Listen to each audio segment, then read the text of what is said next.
Setelah buron beberapa bulan, dua tersangka pencuri masing-masing Leman dan Wahyudi diringkus polisi dari Polsek Ilir Timur 2 Palembang.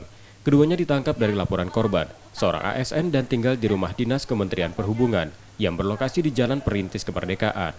Pada polisi, tersangka mengaku pencurian yang dilakukan Maret lalu dengan merusak jendela rumah korban. Jadi kalau untuk yang di Mes Perwira itu dia 3 orang dengan modus mencongkel jendela. Ya, mencongkel jendela, masuklah mereka bertiga dan membawa BB dan langsung dijualnya kepada saudara Yanto. Ya. Untuk pasal yang kita sangkakan, pasal 363 dengan ancaman penjara selama-lamanya 9 tahun.